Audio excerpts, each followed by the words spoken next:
Donc c'est une exposition intitulée On danse avec un grand point d'interrogation. Qu'est-ce que ça veut dire?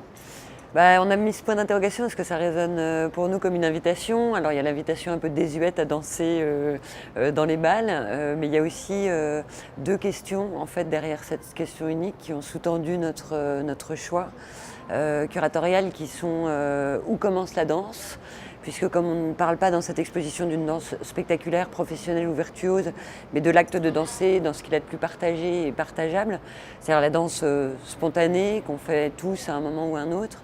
Alors on s'est demandé à partir de quand on dansait. Est-ce qu'il faut pour danser faire un geste? Est-ce qu'il faut le faire plusieurs fois? Est-ce qu'il faut faire plusieurs gestes? Est-ce qu'on peut danser immobile? Est-ce que marcher, c'est pas déjà danser?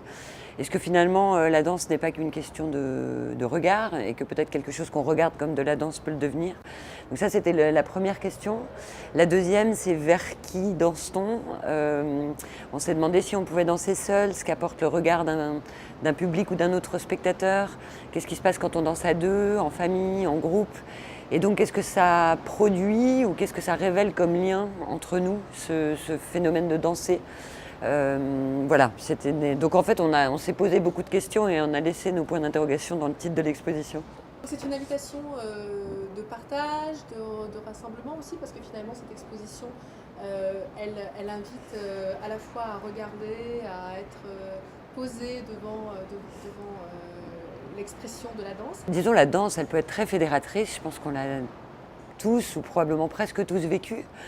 C'est aussi un phénomène de groupe, mais on a aussi beaucoup travaillé avec la scénographe Cécile de Gauss pour justement avoir un espace ouvert qui est peut-être plus proche qui évoque des espaces urbains, par exemple des places de village ou du mobilier urbain, mais qu'elle a recouvert d'une moquette très épaisse pour qu'on soit aussi pourquoi pas dans l'intimité d'une maison. Et on avait envie oui, que chacun se sente libre d'assister à cette exposition à plusieurs devant un écran ou seul devant peut-être une tablette, puisque le principe c'est qu'on a bâti un long flux audiovisuel qui dure 6 heures et chaque film de l'exposition est projeté simultanément sur tous les écrans de l'espace d'exposition, ce qui fait qu'on voit une œuvre à la fois, collectivement ou seul selon l'endroit où on se place dans le lieu. Mais voilà, on joue un peu finalement comme un spectacle pour le coup. On est plusieurs à regarder la même chose en même temps.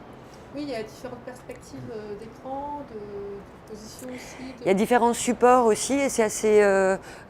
Bon, voilà, c'est une proposition de se rendre compte aussi que la manière dont on regarde influe peut-être un tout petit peu sur la manière dont on perçoit ce qu'on regarde. Donc, effectivement, quand on rentre dans l'espace d'exposition, le même film va être projeté sur des grands écrans type un peu cinéma en plein air où généralement on est plusieurs devant, mais aussi sur des petites tablettes, sur un écran de tulle derrière lequel l'image continue à être projetée. C'est-à-dire que l'écran n'arrête pas l'image. Donc on a comme ça différents types de supports, de la projection et de l'écran aussi moniteur, disons. Et puis Cécile de Gauss a travaillé aussi sur des volumes, c'est-à-dire que la scénographie n'est pas plate, il y a des pentes, il y a des déclivités. Donc on évolue comme ça, un peu comme dans un paysage qu'on peut arpenter comme on en a envie. Qu'est-ce que transmet la vidéo par rapport au spectacle de danse réel, vivant?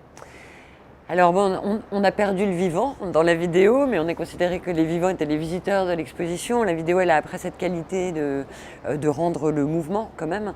Mais on n'a pas que de la vidéo, on a aussi dans ce long programme audiovisuel des pièces qui sont uniquement sonores. Donc il y a des moments où les écrans s'éteignent et on a des pièces d'un artiste qui s'appelle Dominique Petitgand, qui travaille beaucoup par des interviews de gens qui lui sont souvent proches et donc on entend leur voix. Et c'est assez étonnant de se rendre compte comme la voix emplit l'espace et comme on a l'impression que quelqu'un est là simplement par la voix. Et puis il y a aussi des extraits de textes littéraires, des extraits très courts qui ont été choisis pour nous par un traducteur qui s'appelle Jean Torrent, qui viennent comme ça ponctuer le programme et qui évoquent la danse simplement par les mots. Et puis il y a aussi quelques objets issus des collections du MUSEM et 3 pièces contemporaines, 2 objets chorégraphiques de William Forsythe, qui est aussi chorégraphe par ailleurs, et une pièce d'un artiste qui s'appelle Tomoaki Suzuki, qui est un artiste anglais, enfin japonais, qui vit à Londres depuis des années et qui travaille sur des sculptures hyper réalistes de personnes qui croisent dans la East End de Londres et qui reproduit en bois de tilleul à 1/3 de leur taille réelle. Donc on a un rapport comme ça à l'échelle qui est un peu particulier, qui nous enjoint à se baisser pour se mettre à la hauteur de ce petit personnage qui nous accueille. Merci beaucoup. Je vous en prie.